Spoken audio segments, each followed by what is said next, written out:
Hi guys, how you guys doing? I want to do a treatise on rock and roll, and rock and roll is what my channel promotes. My channel, Shirtless Guy. I think rock and roll is, and was great music. First of all, a great unifying force for culture and society, and an outlet for everyone that's frustrated with everything else but rock and roll. Rock and roll gives you that. It can be considered an escape or a muse or an art form. I think it's a great thing, and I'm my channeling Shirtless Guy, and I am trying to bring rock and roll back or keep it alive, whichever scenario applies. And I can't make a case for something if I don't mention all sides, or at least talk about all I know about the issue. Otherwise, I'm becoming a conspirator, and I'm keeping things from you. So let's not do that. This is the Conspiracy Hierarchy, the Committee 300 by Dr. Joan Coleman. I have the light up a little bit higher in my room right now so I can read good.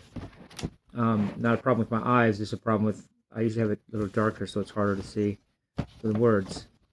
So chapter 11 on page 83, the chapter goes to page 110, it's called The Old Order Passes Away, Decadence in Politics and Social Custom in Music, Dress, Morality, and Style Arrive.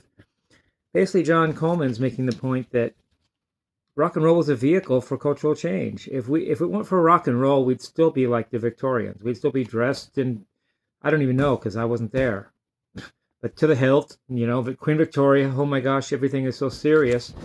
John Coleman's talking about that as a bad thing, but I don't think it is. First of all, we've already made changes. They're already here, so we might as well enjoy them while they're here. And part of that is and was rock and roll. Rock and roll was part of the mechanism that got us here, and it's part of how we enjoyed being here. So I'm going to read some excerpts. I didn't plan this, but I'm just reading here. I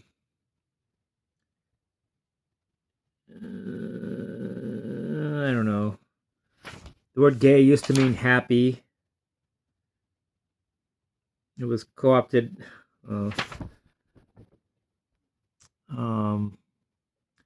The force of change was expertly applied by the Tavistock Institute on behalf of the Committee 300. A decline in female modesty that first became noticeable soon after the end of World War I suddenly appeared everywhere with increased lack of restraint. To the uninformed, it was a social phenomenon. Nobody could have suspected that Wellington House and its sinister social engineers were the cause. Yeah, so we degenerated a little bit as far as cleanness and uprightness, but I think that's good. I think it's healthy. I think it's human. Myself, and I'm sharing all sides by sharing this with you, don't you think? I do. Movement of revolt, particularly among young people against every conventional restraint of mind or body, coming to a close amid the shattered idols of the fallen empires. The post-war generation in Europe revolted against every more and custom as they fought desperately to throw off the horrors of war they had lived through.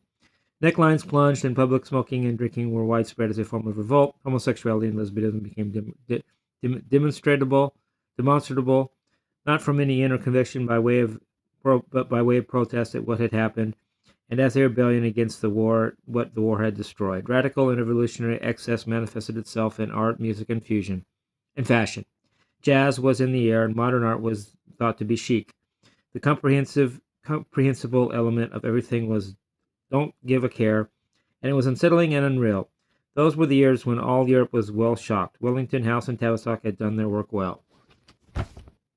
I like it. I like the culture. That I don't want to be dressed like a Victorian. I don't want to be all formal, like in what Mozart's day or something. We've grown. Let's share that and show that and express that and celebrate that with rock and roll. That's all I'm saying. What else? I didn't even pre-read this. I just looked at it, glanced at it a little bit, but I didn't really go over it.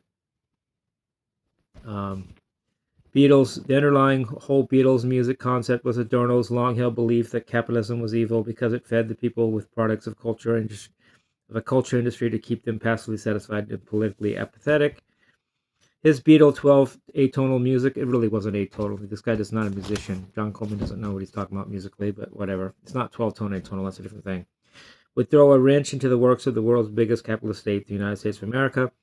Adorno echoed the words of and works of Karl Marx in his music, the fascist, whatever. Whereas Marx focused on the economic aspect, Adorno placed his emphasis on the role played by culture in maintaining the politically apathetic status quo. Music of the 12-tone meter would be given more power, would be even more powerful than Marx's economic assault on Western capitalism. Adorno was, of course, a serious student and polished writer and performer of classical music. He was perhaps the most important new ground philosopher and intellectual giant in modernism in music. While attending the University of Frankfurt in Germany, he became friends with Alban Berg and studied composition under him from 1924. Yes, Alban Berg was 12-tonal, but rock and roll is not. Sorry.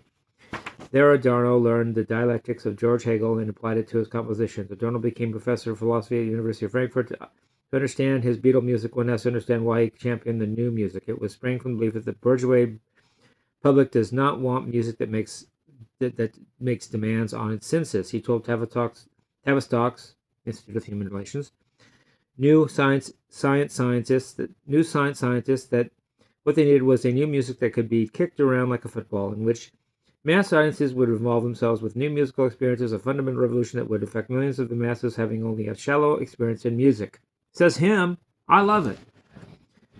Thus was born a whole set of uncomfortable music based on the 12-tonal system. Again, that's not correct with rock and roll. Composed for the Beatles that would please youthful but shallowly experienced in music audiences and be loathed by the older generation. Well, I loathe the older generation. I loathe the loathers. The haters are the old people, probably, right? Old people, 600 pounds, sitting in their chair, unable to move, but they can type hate shit, right, on their keyboards. Keypads, I should say.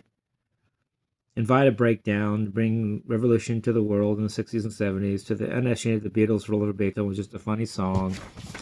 Blah, blah, blah. Moral disaster is coming to hundreds of young American girls through the pathological, nerve-irritating, sex-exciting music of jazz orchestras.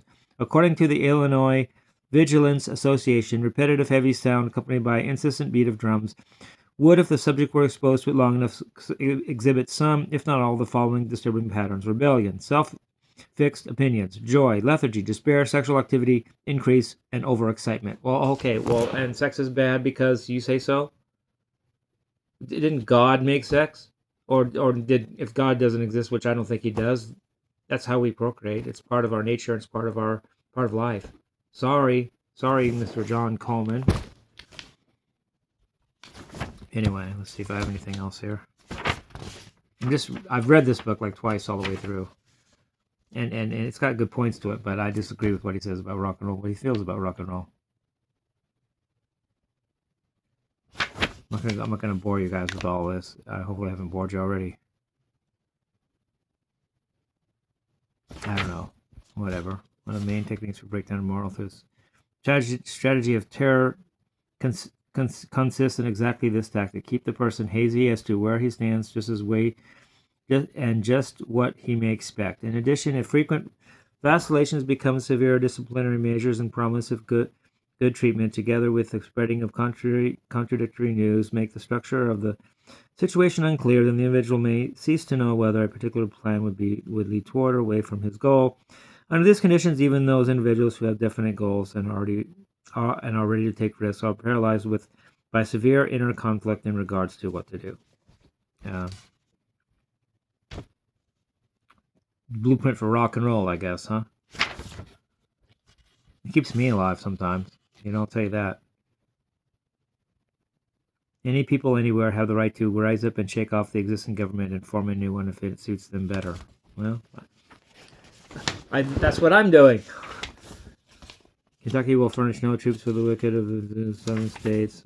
This war could have let take place with each state, beginning with Wilson. Constant fight to drag us down the level of Europe. So Jackson, I don't know. Also on to it, let me should people may.